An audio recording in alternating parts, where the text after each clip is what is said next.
दृश्य की भावना करना। दौड़ कर गई द्रौपदी, निकट ही वो द्रौपदी के अतिशय प्रिय वो नीले गुलाब खिले थे, तोड़े द्रौपदी ने वो 2 पुष्प और दौड़कर ला रही है द्वारिकाधीश के श्री चरणों में प्रणिपात निवेदन करने के लिए। और मन में कई भाव है कि ऐसे सुंदर पुष्प तो विश्व में कहीं नहीं है, शायद द्वारिकाधीश ने भी न देखे हों। रोक लिया मन की भावना ने, जिनकी एक कृपा दृष्टि के लेश से सारा त्रिभुवन शोभा पाता है, जो सुंदरता का सागर स्वयं है, तो उनके चरणों में ये 2 साधारण पुष्प निवेदन करने का गर्व कर रही है पांचाली। धिक्कार है तेरे इस भावना को। और निवेदन करते करते रुक गई द्रौपदी, कांप गए हाथ कि ये मैं किस भावना से इन सुंदर चरणों में ये पुष्प निवेदन करने जा रही।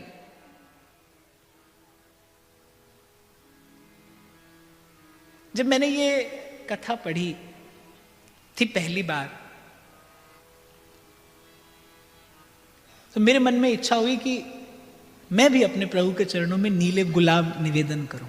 इसीलिए मैंने आपसे आरंभ में कहा कि मैंने कभी द्रौपदी को कहने का प्रयास इसलिए नहीं किया क्योंकि ये मेरी भावनात्मक संपत्ति है।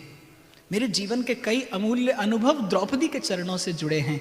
मुझे सिखाया द्रौपदी की भावना ने कि कैसे कृष्ण से अनुराग किया जाता है, कैसे कृष्ण से अनुराग प्रेषित किया जाता है। रुक गए द्रौपदी के कर कमल कि अरे पांचाली, धिक्कार है तुझे, जो सुंदरता का सागर है, अखिल भुवन जिनके एक दृष्टि लेश से, एक कृपा कटाक्ष से सारी सुंदरता और शोभा पाता है, तू इस गर्व से ये पुष्प निवेदन करेगी कि देवताओं का प्रसाद है तुझे, ये पुष्प कहीं और नहीं मिलते। ये भेंट भी अब प्राण धन के चरणों में निवेदन करने योग्य नहीं रही। इसे गर्व ने, इसे हृदय के अभिमान ने दूषित कर दिया।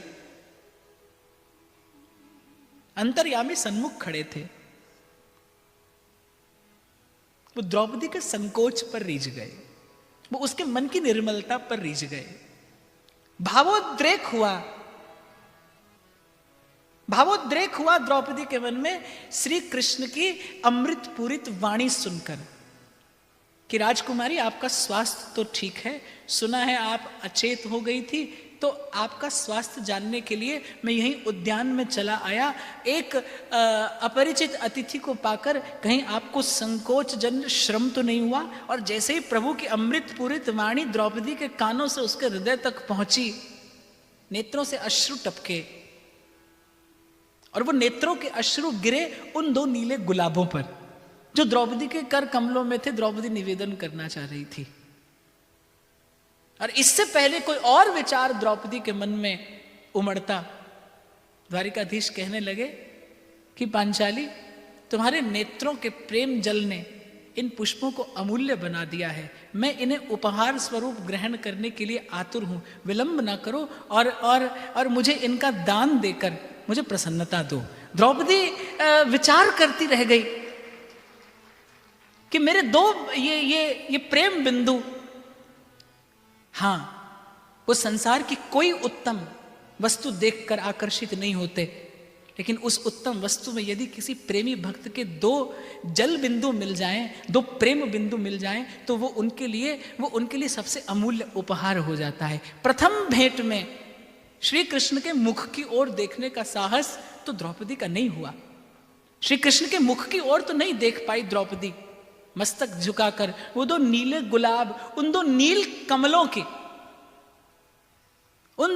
कमलों की सेवा में, वो खिले से नील कमल से चारु चरण, लक्ष्मी जी ने एक क्षण के लिए भी नहीं त्यागती। भक्तजन जीवन सर्वस्व वो चरण कमल, त्रिभुवन की शोभा जिनके आगे तुच्छ है, जो भक्तों के हृदय में आह्लाद उत्पन्न करते हैं, अनंत भक्तों के हृदय का विषाद दूर करते हैं। ऐसे चारु चरण कमलों में द्रौपदी ने वो प्रेम बिंदुओं से सिक्त 2 सुंदर पुष्प निवेदन किए। और निश्चित रूप से यद्यपि वो पांचाली है, यद्यपि वो द्रुपद राजकन्या है और जो सन्मुख खड़े हैं वो भी द्वारिकाधीश हैं, पर यहाँ न तो वो द्वारिकाधीश हैं और न ये कोई राजकुमारी। सन्मुख खड़े हैं प्रेम देव और इस ओर है एक प्रेमी हृदय जो अपने हृदय का समस्त प्रेम समेट कर आज प्रेम घन के चरणों में निवेदन करके और बस केवल कृतार्थ हो जाना चाहता है, विश्राम पा जाना चाहता है। लज्जा से नत द्रौपदी का मुख। एक बार तो मन ने किया कि छोड़कर लज्जा और समस्त संकोच एक बार अपने इन बड़े बड़े नेत्रों में भर लूं। ये रूप का सिंधु जो तेरे सामने आज जाने किस भाग्य से प्रकट हुआ है, पर क्या करूं, बीच में पिता खड़े हैं। क्या इस प्रकार द्वारिकाधीश की ओर देखना उचित होगा? ना ना, द्रौपदी के मन की लाज ने द्रौपदी को रोक दिया और उस प्रथम मिलन में केवल उन चरणों का दर्शन कर पाई। वो चरण कमल हृदय में बस गए द्रौपदी के।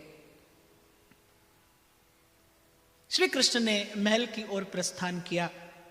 द्रौपदी को सखियां द्रौपदी के महल की ओर लेकर गई।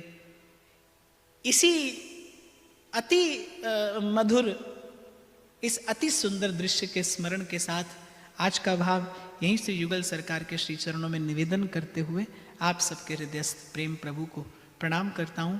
मैं फिर एक बात आपसे निवेदन करना चाहता हूं। 5 मिनट और चाहिए मुझे आपके भाई, आज किसी विशेष कारण से चाहिए। आपको निवेदन करना चाहता हूं कि मैंने आरंभ में ही कहा भाई कि मैं ये चरित्र कहने की धृष्टता कर रहा हूं, साहस कर रहा हूं और अपनी ओर से सावधानी पूर्वक कहने का मैं प्रयास करूंगा। कृष्ण की कृपा से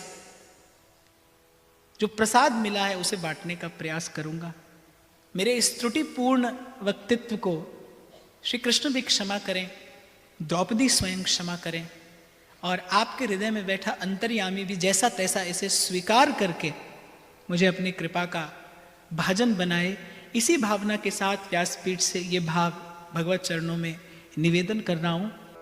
रसीली मनमोहन की वेणु जय जय जय श्री वृंदावन।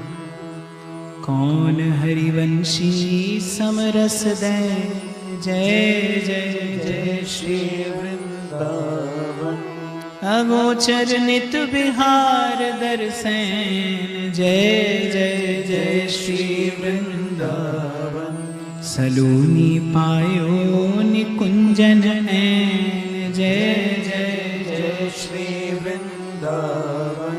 हरिवंश चंद्र अमृत बरसि सकल जंतु तापन हरणम। जय जय हरिवंश जगत मंगल पर श्री हरिवंश चरण शरणम। जय जय हरिवंश चरण शरणम।